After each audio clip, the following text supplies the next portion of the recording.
Silence covers the busy night. Cityscapes rise like man-made mountains. This quiet, peaceful night is the perfect time for 14-year-old Ko Yamori to wander quietly through his neighborhood. This is her first time out at night. Without telling anyone, he feels free. Lately, the boy has not been able to sleep, so he feels at home during these hours. This is my place. He remembers someone confessing to him while he was enjoying his solitude on a swing. It was a love letter from his locker, and she said she liked him after school. Yamori rejected him.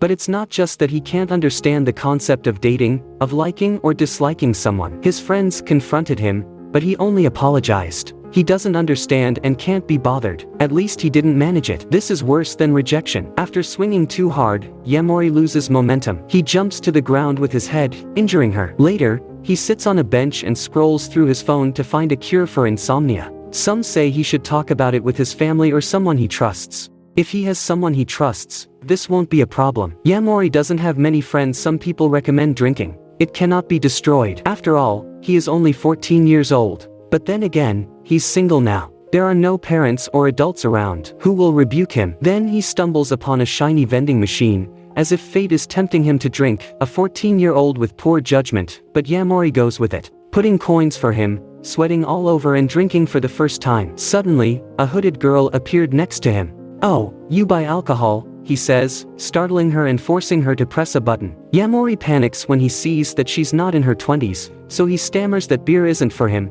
but then changes his story. He made a mistake, he says. Panicking, Yamori starts to run away, but the girl holds him tightly. She doesn't buy his lies, but she shouldn't worry because she won't call the police or anything. Yamori looks slowly. He looks at her as she takes off her hooded skirt and he says, "Can't you sleep, baby?" Yamori goes with this woman for some reason. Well, he's not sure if it's a woman, but he wonders why the stranger wants to help him. As they drive, the lady asks him rhetorical questions about why people can't sleep at night. Is there a show they want to see or something they need to do to get them thinking about tomorrow? Finally, it's a stranger. Sleeplessness has a reason.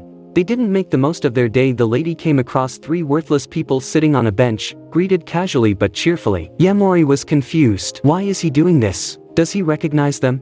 No. Then how can he talk to them casually? He tells the disbelieving Yamori that night is the time of freedom. It's a great time to release his inhibitions. Song of Monkeys pointing to the Arctic. Hearing this, Yamori returns to the 3 drunkards and they greet each other happily. It's strange for him, but he feels good about it. When she starts to feel sleepy, he takes her to her apartment and follows without question. Yamori was shocked at the state of his apartment. There, no furniture in sight. Just one futon, radio, and other decorations. Then he took off his hood, revealing his small form. He was too shocked to speak, and at the same time, stranger danger. Yamori finally came back from the store. He started to worry about what this lady might do to him. Yamori tries to run away again, but the lady holds him back and promises that it will only be the tip. What advice exactly? Because Yamori, who had already dug his own grave, was sleeping with this strange lady. In fact, she couldn't sleep, and she just stared at him. To overcome the horror, she pretended to be asleep. After a few minutes, he continues to check if he is lost in dreamland. When there is no response from him, he feels that now is his time. Carry out a bad plan. He can't wait any longer. Her animal instincts begin to take over. The lady's claws grab at the blankets and her sharp teeth. Yes, she has teeth in her mouth. Trying her best not to wake up Yamori, while her bloody the passion drives everything in him crazy. He slowly approaches Yamori's neck and instantly sinks his teeth deep into his vein. His hunger was quickly satisfied. While enjoying the taste of the child, the vampire does not notice it. Yamori woke up.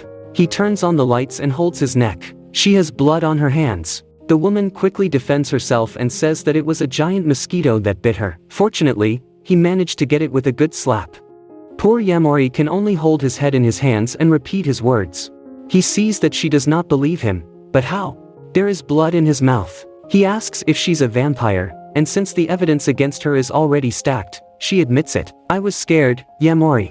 He concludes that he is, even now, but he denies it. Imagine that he simply asked to consume his blood, to procreate, and every time you take blood, a new family member appears. It would be awkward. Sure, some vampires create their own offspring, but he doesn't deal with that sort of thing. Still, Yamori continues with his question. Why isn't he a vampire? He seems hesitant to answer this for some reason, but after some discomfort he realizes that in order to become a vampire, he has to fall in love with someone. His face was extremely red. Yamori was shocked. They are outside at the playground and the vampire is drinking alcohol. It goes into more detail. If someone who falls in love with a vampire bites a vampire, they become a vampire progeny just like humans mate to have children. This remark surprises Yamori, who laughs at him and asks about his age. He made her call him a young punk by saying he was 14. Wouldn't kids his age think that anyway?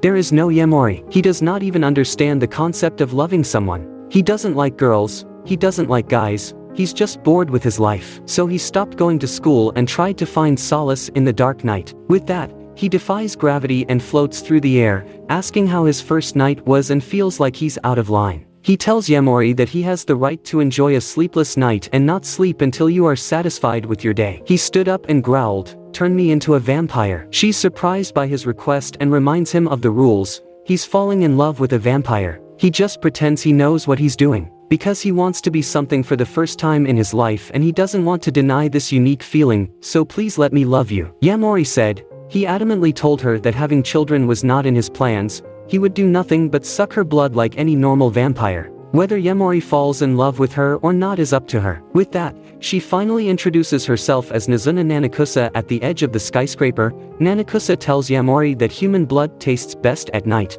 especially when they are about to sleep or dream. This is because the blood is absorbed at night. Yamori wonders why they're on the roof and Nanakusa tells him that he's going to give her an infusion more night in it. She was confused by his reasoning as she planned to stand anyway, to give blood at night. In other words, to stay up late. You can't just stay awake, Nanakusa says, looking at him. But you don't know what I mean. Without warning, he kicks a confused Yamori through the railing. We'll teach you what it means to enjoy the night. It's over. Yamori screams as he descends from the skyscraper. I'm going to die. He cries, no, you don't.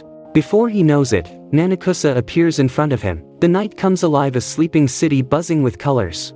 With complete confidence, he announces the night to deceive. Let's relax, baby. Yamori-style bride Nanakusa flies around the city. Everywhere Yamori looked, beauty abounded. Nanakusa even flew. He is upside down so that he looks at everything from a new angle. This is strange. But great Yamori doesn't regret answering the call of the night. The next night, Yamori and Nanakusa meet again at the playground. Again, they are passing the conditions necessary for a person to become a vampire. We know the drill, right? Man love with a vampire plus drinking from them. Vampire equals vampire generation. Nanakusa figures it out. Drinking blood from a person can be considered eating and having sex at the same time. That word again. Yamori is still nervous, asking why he's using that word. But Nanakusa teases him again and makes a rude gesture that you can't do. Stop doing it after you learn about it at age 10. Yamori reminds him after the vampire mocks him not to forget the purpose, to become a vampire. He then asks Yamori to taste it. His blood will flow again and he immediately obliges without thinking. He opened his neck, tells him to do it. Oh boy. This sight excites Nanakusa so much that he seems to show it to her. Something else. You know, like when he showed her his Hot Wheels collection.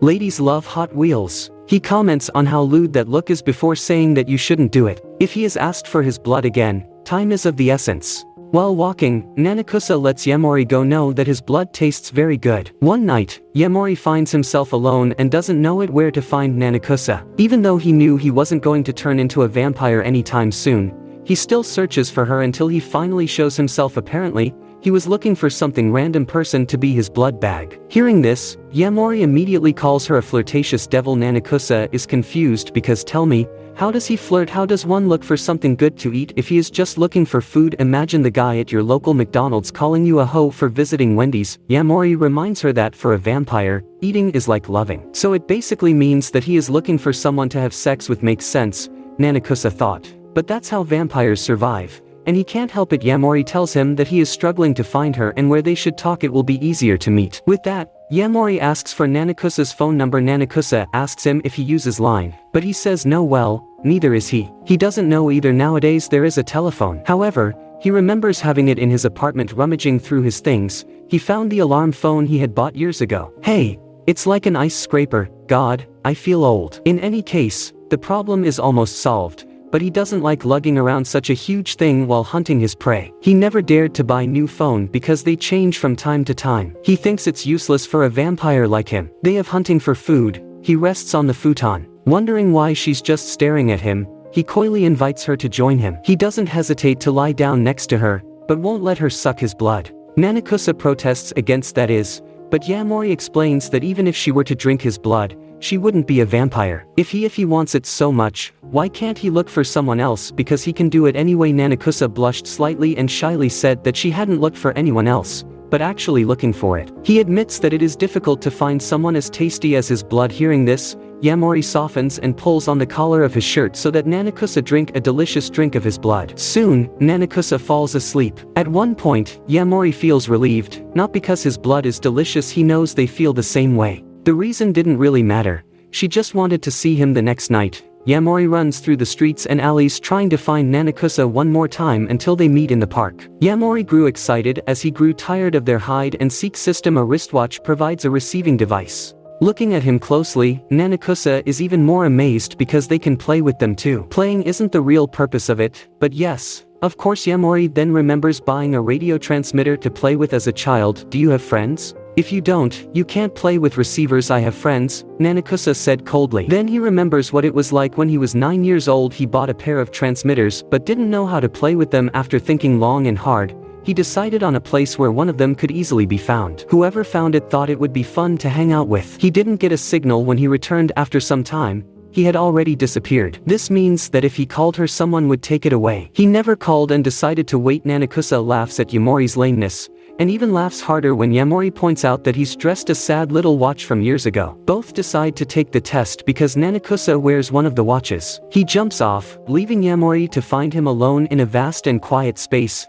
Yamori thinks that being alone is not so sad. Sometimes it's even lonelier when you're around people. Deciding that it's time to call it quits, Yamori is behaving like nothing he's ever experienced. Press the call button first. He doesn't even use his phone and doesn't call anyone. This makes him nervous for some reason. Hearing that static immediately after pressing the button, he makes sure that Nanakusa is within 150 meters. They greet each other in the most awkward position, joking about seeing the road and enemies. Yamori is very happy with these receivers. She thinks they are a couple who just started dating. I hope I'll fall in love with you soon, Yamori exclaims, but at this moment, Nanakusa can only think about how delicious her blood will be tonight. As usual, Nanakusa flies up into the sky with Yamori in his arms, carrying them on the breeze at every passing moment. Soon they reach their destination, Yamori School. Well, the rooftop, to be exact. Came to Yamori for the first time. It's his school at night, even though he hasn't seen it in a while, and it's also during the day. But the thought that no one is there is comforting. Nanakusa stated that yesterday it changes our perspective on things. Just like now, the school he hates so much isn't so bad. Enjoying the moment,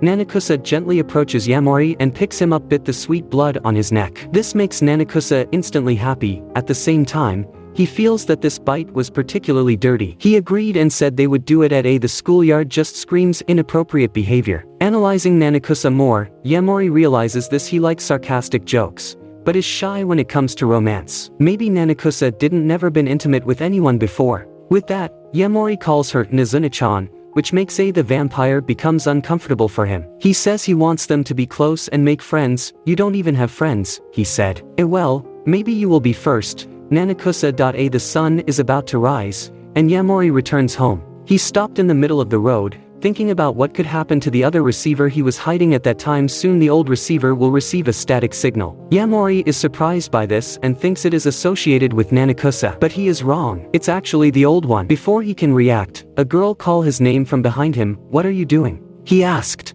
Akira, Yamori says in a surprised tone. We then allocated another night shared between the duo at another rooftop. Nanakusa asked unless Yamori really has no friends. Yamori says that he used to be a player, but it is what it is. He doesn't know that people are friends because you can't ask them and you have been in contact for a long time.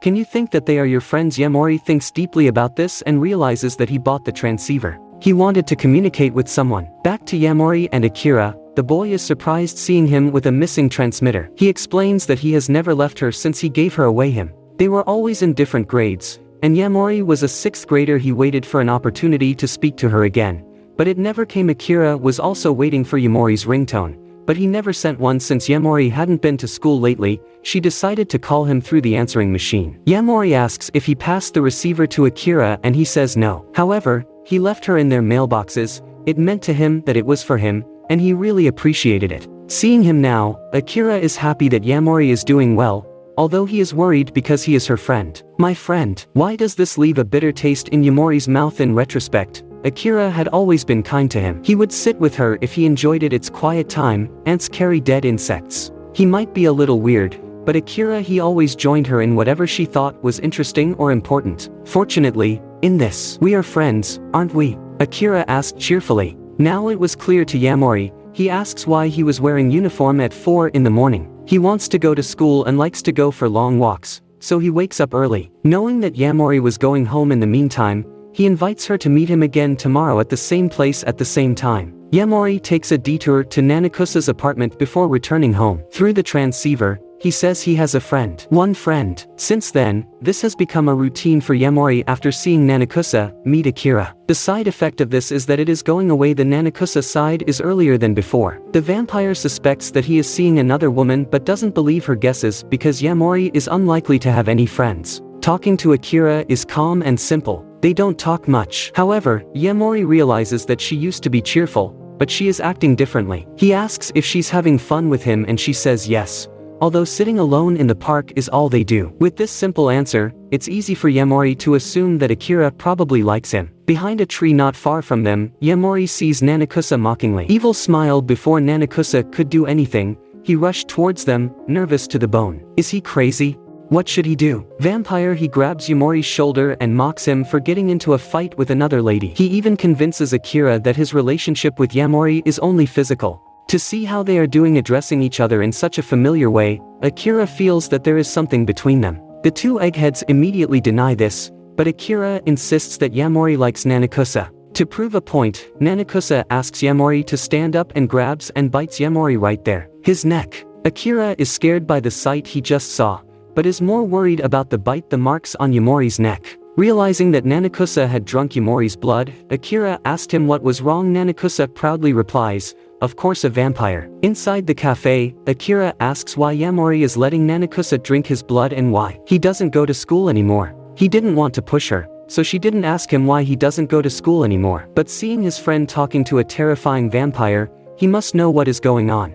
Well, not much. Yamori answers that he thought he did well in school until he was no longer troubled. He was no longer cheerful, so he chose to stay away from her. When that happens, how do you deal with it? Feeling, he seemed to be asking himself, but Akira could hear him anyway. Although it holds up well, at the end of the day, or at night, he is a vulnerable young boy struggling with his place in the world, with his feelings, with his life. For his part, Akira admitted that he didn't want to go to school. He doesn't want to go home either, but he has to. There are times when he can't tell her if her friends are still her friends, so she'll be happy to see Yamori after a while. Akira puts his hand on Yamori's knee and invites him back to school. He sincerely reassures he said it would be fun for him to be around her. Among their sincere conversations, after Nanakusa finishes his beer, the aura changes. He is really interested in Akira, but he doesn't seem to believe him.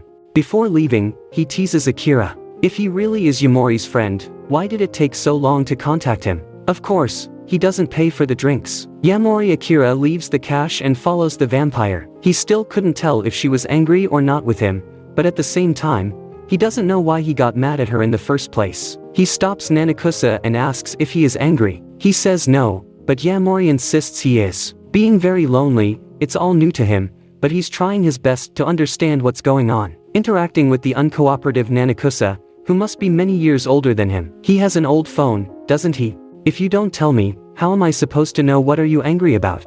Yamori yells, and Nanakusa yells at him. They call him a good-for-nothing idiot. He must be quiet. Learn to think for yourself. Very angry, Nanakusa jumped up and knocked him over, before flying off to God knows where, and Yamori continues to chase after him. He looks everywhere for her, but he can't find a moody vampire. He injures himself by jumping over the steps of an overpass. In progress, he sits down to rest, hoping to hear from Nanakusa before the night is over. Fortunately, the transmitter generates static and Yamori quickly apologizes for what he did to Nanakusa. Naughty, she wants to know why he's angry so she can make up for it. Nanakusa suddenly appears. He laughs at the thought that because the bridge fence and guarantee to build their relationship, remember, it's only physical. Still, she asks him to put her aside for now because he really wants to understand her. In the end, Nanakusa explains that he just let himself go. This confuses Yamori even more. is so angry and restrained different? Contrary to Yamori's opinion, Nanakusa claims that she is not angry at him for secretly seeing her friend. He even says that he is glad to have a friend. But what bothered him was how long it took Yamori had to answer when he told Akira that he would come to school with him. He takes a moment to process it,